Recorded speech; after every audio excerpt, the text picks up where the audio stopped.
ఆత్మకూరు పట్టణంలో జరుగుతున్న బీసీ ఆత్మీయ సమావేశ కార్యక్రమానికి వేలాదిగా కార్యకర్తలు అభిమానులు తరలివచ్చారు. బీసీ నాయకులు, రాజ్యసభ సభ్యులు ఆర్ కృష్ణయ్య, బీదా మస్తాన్ రావు, ఆత్మకూరు ఎమ్మెల్యే మేకపాటి విక్రమ్ రెడ్డి, మాజీ ఎంపీ మేకపాటి రాజమోహన్ రెడ్డి ఆధ్వర్యంలో ఈ బీసీ ఆత్మీయ సమావేశం జరుగుతుంది. ఈ కార్యక్రమానికి వేలాదిగా బీసీ నాయకులు, కార్యకర్తలు తరలివచ్చారు. శ్రీధర్ గార్డెన్లోని స్థలం సరిపోక బయట వరకు భారీ స్థాయిలో బీసీ నాయకులు చేరుకున్నారు. ఈ సందర్భంగా బీసీ నాయకులు మాట్లాడుతూ రాష్ట్రంలో బీసీ సంక్షేమానికి పెద్దపీట వేసింది కేవలం జగన్మోహన్ రెడ్డి మాత్రమే అన్నారు. చంద్రబాబు నాయుడు వచ్చి అబద్ధాల కోరని, బీసీలను నట్టేట ముంచాడని తీవ్రంగా ఆగ్రహం వ్యక్తం చేశారు.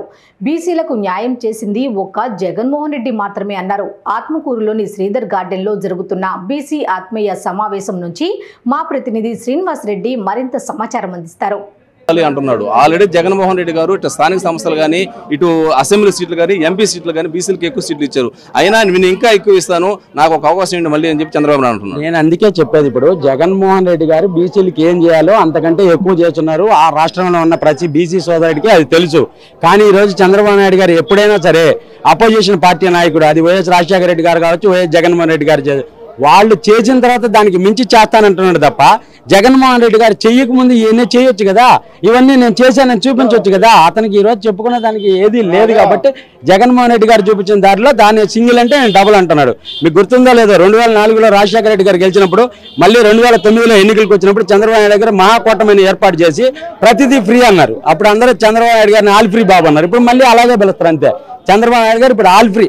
2009లో వైఎస్ రాజశేఖర రెడ్డి గారు ఎలా చెప్పారో అలాగే ఈ రోజైనా ఎన్ని కూటములు ఎదురైనా, ఏం ఎదురైనా సరే జగన్మోహన్ రెడ్డి గారు ఆంధ్రప్రదేశ్లో పుట్టిన, అది ఒక బీసీ కావచ్చు, ఓసీ కావచ్చు, ఎస్టీ కావచ్చు, ఎస్సీ కావచ్చు, ప్రతి వర్గానికి, ప్రతి పేదవాడికి న్యాయం చేయాలన్న ఉద్దేశం జగన్మోహన్ రెడ్డి మనసులో ఆ రోజు నుంచి ఉంది. ఈ రోజు వరకు ఆ సేవ కొనసాగించాడు, రేపు కొనసాగిస్తాడు. చంద్రబాబు నాయుడికి ఏ రోజు పేదల పట్ల ప్రేమ ఉండుంటే ఆ రోజు వైద్యం గురించి కానీ, విద్య గురించి ఏదైనా ఆయన ఒక సంక్షేమ పథకం పెట్టి పేద ప్రజలకి నేను ఉపయోగపడినానని ఆయన నిరూపించుకోవాల్సింది. ఆ రోజు రాజశేఖర రెడ్డి గారు చూపించిన దారిలో నడుస్తున్నారు, ఈ రోజు జగన్మోహన్ రెడ్డి గారు చూపించిన దారిలో నడుస్తున్నాడు. నీకంటే నువ్వు పెద్ద టాలెంటెడ్ అని చెప్పుకున్న చంద్రబాబు నాయుడు గారు ఆయన గొప్పగా పెట్టిన ఒక్క పథకం కానీ, పేద ప్రజలకు ఉపయోగించుకునే ఒక మంచి పని కానీ ఆయన చేసినప్పుడు ఏ రోజైనా చూపించమను. అలా మీరు చెప్పండి, 2014లో చంద్రబాబు నాయుడు 650 హామీలకు పైగా ఇచ్చి ఎలక్షన్కి వచ్చాడు. తర్వాత ఏం జరిగిందో మీకు తెలుసు. మళ్ళీ ఇప్పుడు సూపర్ 6 పథకాలతో వస్తున్నాను, నాకు అవకాశం ఇవ్వమంటున్నారు. మనం ఏ విధంగా చూడవచ్చు? ఆ రోజు చంద్రబాబు చెప్పింది ఏదీ చేయలేదు. ఆ రోజు రైతు భరోసా చెప్పాడు కదా, రైతు భరోసా చేయలేదు. తర్వాత రుణమాఫీ అని చెప్పాడు, రుణమాఫీ కూడా చేయలేదు కదా. రుణమాఫీ ఒక్క ఇడిత ఇచ్చాడు, తర్వాత ఈయనే లేదు. ఇప్పుడు వచ్చి ఏదో కల్లిబుల్లిగా కథలు చెప్పి ఏదో ముస్లింలకు 4% రిజర్వేషన్లు తీయటానికి మోడీతో చేతులు కలిపి తీయటానికి కూడా రెడీ అయిపోయి ఉన్నారు. ఈరోజు ఇప్పుడు రాజశేఖర రెడ్డి, వైఎస్ఆర్ రాజశేఖర రెడ్డి ఇంతకుముందు 4% రిజర్వేషన్ ఇచ్చింది. అంతకు మించి ఇతను కూడా ఏదేదో పథకాలు పెట్టి, కొత్త పథకాలు పెట్టి ఈరోజు చేస్తా ఉన్నాడు. దీనికి ఏదో చేయాలని కోరికతో ముగ్గురు కలిసి ఏదేదో చేయాలని కోరిక ఉంది. అది మాత్రం ఇప్పుడు జరగని పని. ఇతను చాలా మెజార్టీతో కంపల్సరీగా 120-125 సీట్ల మెజార్టీతో గెలుపు వస్తుందని కోరుకుంటున్నాను. గతంలో నరేంద్ర మోడీని చంద్రబాబు నాయుడు భయంకరంగా దూషించారు, తిట్టారు, అరిశారు. మళ్ళీ ఇప్పుడు అదే మోడీతో చట్టాపట్టలు వేసుకుని ఎలక్షన్కి వస్తున్నాడు. దీన్ని ఏ విధంగా చూడవచ్చు? ఇది ఒక నాటకం, అంతేగాని ఇద్దరు కలిసి నాటకం చేస్తుంటారు. అంతేగాని జగన్కి ఏమి చేయలేరు. దానివల్ల ఏమి ఒరిగేది లేదు, జగన్కి ఏం పీక్కొని కూడా లేరు. వైపు పవన్ కళ్యాణ్, ఓ పక్క చిరంజీవి, ఇటు చూస్తే పురంధేశ్వరి, ఇంకా వీళ్ళంతా కలిసికట్టుగా వచ్చి జగన్ ఢీ కొట్టాలని చూస్తున్నారు. మరి దీన్ని ఏ విధంగా చూడవచ్చు? వైఎస్ జగన్మోహన్ రెడ్డికి ఎన్ని సీట్లు వస్తాయనుకుంటున్నారు? జగన్మోహన్ రెడ్డికి 125 సీట్లు ఖచ్చితంగా వస్తాయని మాకు తెలుసు. కానీ పవన్ కళ్యాణ్ అక్కడ అతను గెలిచేదే కష్టంగా ఉంది. అతను ఏంది చేసేది? అతను సినిమాలు తీసుకోవాల్సిందే మళ్ళా పోయి, అంతవరకే. కానీ జగన్మోహన్ రెడ్డికి ఎవరు ఏమి చేయలేరు. తనను గెలిపిస్తే సూపర్ 6 పథకాలతో అభివృద్ధి చేస్తాను, ఒక అవకాశం అని చెప్పి చంద్రబాబు నాయుడు పదే కోరుతా ఉన్నారు. నమ్మవచ్చా? ఎట్ట నమ్ముతాము? ఇంతకుముందు చేసి ఉంటే ఈ రోజు నమ్మొచ్చు. ఇంతకు ముందే ఏమి చేయలేదు కదా, ఇప్పుడు ఎట్ట నమ్మాలా? రుణమాఫీ అని చెప్పాడు, ఒక్క రుణమాఫీ అని చేశావా? చేయలేదు కదా. ఇప్పుడు ఏం చేస్తాడు?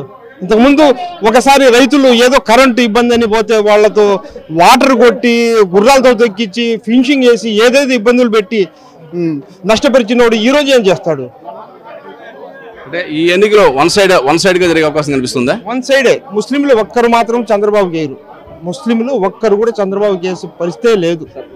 ముఖ్యంగా మిమ్మల్ని అడగాల్సింది ఏంటంటే ఆత్మకూరు నియోజకవర్గంలో అభివృద్ధి చేసింది నేనేను అని చెప్పి రామనారాయణ రెడ్డి చెబుతున్నారు. తనకు అవకాశం ఇవ్వమంటున్నాడు. రామనారాయణ రెడ్డికి అవకాశాలు ఇచ్చే ఆత్మకూరు ప్రజలు అవకాశం ఇస్తారా? అభివృద్ధి చేసిండు, ఇంతకుముందు అభివృద్ధి చేసినా కూడా అతను ఒక పార్టీ నుంచి ఒక పార్టీ మారటం వల్ల, చంద్రబాబుతో కలవటం వల్ల అతనికి అవకాశం ఇచ్చే క్వశ్చనే లేదు. నియోజకవర్గంలో పరిస్థితి ఎలా ఉండబోతా ఉంది అంటే రామనారాయణ రెడ్డి ఇటు మన మేకపాటి విక్రమ్ రెడ్డిని ఢీకొట్టడానికి రామనారాయణ రెడ్డి, బొల్లేని కిష్టయ్య, గూడూరు కన్నబాబు, కొమ్మి లక్ష్మీనాయుడు ఇట్లా హేమీలంతా కలిసి వస్తున్నారు మన ఈ విక్రమ్ రెడ్డిని ఓడించడానికి. దీన్ని ఏ విధంగా చూడవచ్చు? అందరూ కలుసుకున్నా కూడా విక్రమ్ రెడ్డిని ఏమి చేయలేరు. విక్రమ్ రెడ్డి బాగా పుంజుకొని పోయి ఉన్నాడు, అందరి మనసుల్లో విక్రమ్ రెడ్డే ఉన్నాడు కాబట్టి విక్రమ్ రెడ్డిని ఏమి చేయలేరు. విక్రమ్ రెడ్డి కంపల్సరీగా ఈ 25,000 నుంచి 30,000 దాకా మేరకు గెలుస్తాడు. ఇది పరిస్థితి. ఇప్పుడు మనం ఆత్మకూరు హెడ్ క్వార్టర్లోని శ్రీధర్ గార్డెన్ ఉన్నాము. ఈ రోజు ఇక్కడ బీసీ ఆత్మీయ సమావేశం జరుగుతూ ఉంది. దీనికి వందలాదిగా వేలాదిగా తరలి వచ్చారు. సభ సూపర్ సక్సెస్ అని చెప్పుకోవచ్చు. ఇప్పుడు మనం కొంతమంది బీసీ నాయకులతో, ముస్లిం మైనారిటీ నాయకులతో, ఇతర కులాలతో కూడా మాట్లాడడం జరిగింది. ఎవరిని కదిలిచ్చినా కానీ ఆత్మకూరు నియోజకవర్గంలో మేకపాటి విక్రమ్ రెడ్డి 25,000కు పైగా మెజార్టీతో గెలుస్తారని చెప్పి వీళ్ళు కొండ బదులు కొట్టిన చెప్తున్నారు.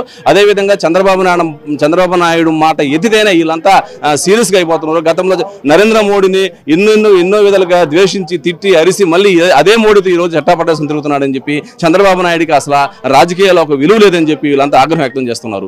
ఇది ఆత్మకూరు నియోజకవర్గంలోని శ్రీధర్ గార్డెన్లో తాజా పరిస్థితి. కెమెరామెన్ ఇలియాస్తో శ్రీనివాసరెడ్డి, ఆత్మకూరు నియోజకవర్గం.